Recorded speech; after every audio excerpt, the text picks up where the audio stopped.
What's going on, everyone? Rob here with week 4 of Trades and Transactions for Season 6 of the GBA. For the first time this season, there were trades from all 4 divisions. With a plethora of trades this week, let's not waste any time and get straight into the transaction. The first transaction this week comes to us from the Baria Donphan. Lars has made 2 free agency transactions, trading away Skunk Tank for Hitmonlee and dropping Electabuzz to pick up Raichu. Now first looking at the Skunk Tank and Hitmonlee transaction.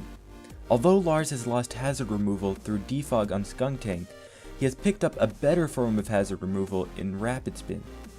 Skunk Tank is the more reliable hazard removal due to its added bulk, but this won't hurt Lars' team too much, seeing as his team is not very weak to rocks at all. Plus, Lars still has Scizor as a second form of hazard removal. Lars is losing a poison type with this transaction, but this shouldn't be too much of an issue, seeing as he has other Pokemon to deal with fairies, such as Scizor. Hitmonlee is a very versatile Pokemon and it can run many sets.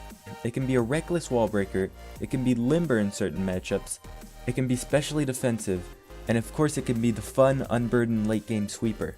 So as far as this transaction, I think it benefits Lars' team very greatly. Moving on to the second transaction made by the Baria Donphan, Lars has dropped Electabuzz and picked up Raichu in a free agency transaction. There's not much to say about this transaction. A low tier fast electric type is being traded for another low tier fast electric type. This transaction really comes down to personal preference. Lars is losing the option to be potentially bulkier with Eviolite on Electabuzz, but gaining speed and a better potential to be mixed attacking in Raichu. Overall, Lars has made changes that not only improve his team, but benefit his playstyle. Moving on to the second transaction of the week, the Atlanta Luchas have traded Gengar and Electivire to the Milwaukee Sbu in return for Florges and Heliolisk. Let's first look at this transaction from Fizz's point of view.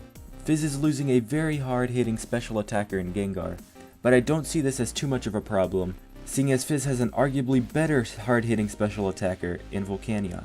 Fizz is undoubtedly upgrading his electric type by trading away Electivire and picking up a Mon that he knows all too well, the Machine Gun Carl Anderson, also known as Heliolisk. Fizz also gains his first true cleric in Florges with this trade. Overall, I think these trades greatly benefit Fizz's team. Moving on to Steve. Steve is making some very offensive transactions this week. He is losing a very solid wall and cleric in Florges, although this is made up for in a future transaction. And he is also downgrading his electric type, gaining Electivire and losing Heliolisk. That being said, I don't think these are terrible transactions for Steve. Although Steve is losing some speed by trading away Heliolisk, he gained it right back in Gengar. Gengar will be excellent for Steve's team. He gained an offensive ghost typing, which is so hard to stop due to its lack of resistances, and also without all the 4x weaknesses that Hoopa was burdened with before. As for Electivire, although it's not as good as Heliolisk, it is still really good in the format. Decent natural bulk, ability to be mixed attacking, and still in a decent speed tier at 95 speed. I think it can be very good in Steve's team. Overall, I think this was a beneficial trade for both sides, especially when counting the next transaction. The third transaction of the week comes to us again from the most active member of the Trades and Transactions. Of course, it's Steve and the Milwaukee Sbu. Now before I get into this transaction, there are a few things to remember.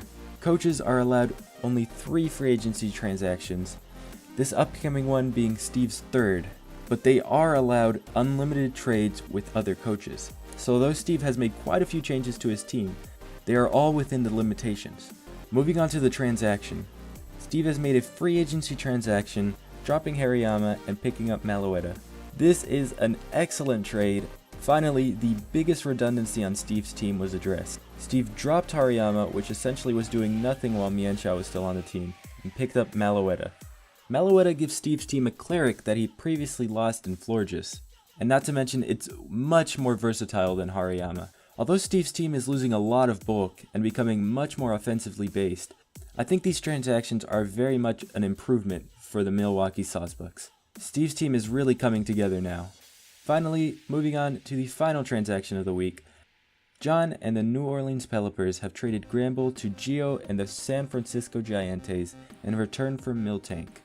Let's first look at this trade through John's perspective. Overall, Miltank is the better Pokemon. Its HP stat allows it to be a wall on both sides, with its only weakness being to fighting.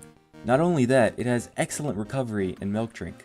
It can be a great utility mon with moves such as Toxic, Thunderwave, and Heal Bell, and it even has access to Stealth Rocks. Not only that, Miltank has 3 excellent abilities: Sap Sipper, which allows it to deal with problematic grass types, Thick Fat, which allows it to deal with problematic ice and fire types, and Scrappy, which allows it to hit ghost types with normal and fighting moves. To top it off, Miltank is in an excellent speed tier, especially for a bulky Pokemon at base 100 speed.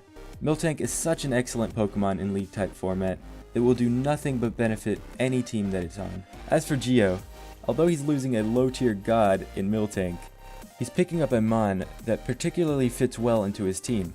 Losing a source of Stealth Rocks wasn't too detrimental, seeing as he still has Regirock and Nidoking on the team. Granbull gives Geo a Pokemon that can be both physically offensive and defensive. But more importantly, Geo gains the Fairy typing. Having a somewhat slow, bulky team, Geo is very open to a Dragon Dance sweep. Granbull not only has the Fairy typing, but also has access to Intimidate and Thunder Wave, which is an excellent stop to Dragon types that could potentially go through Geo's team. This week was definitely full of some great transactions. Thank you for watching. This has been Rob with week 4 of Trades and Transactions.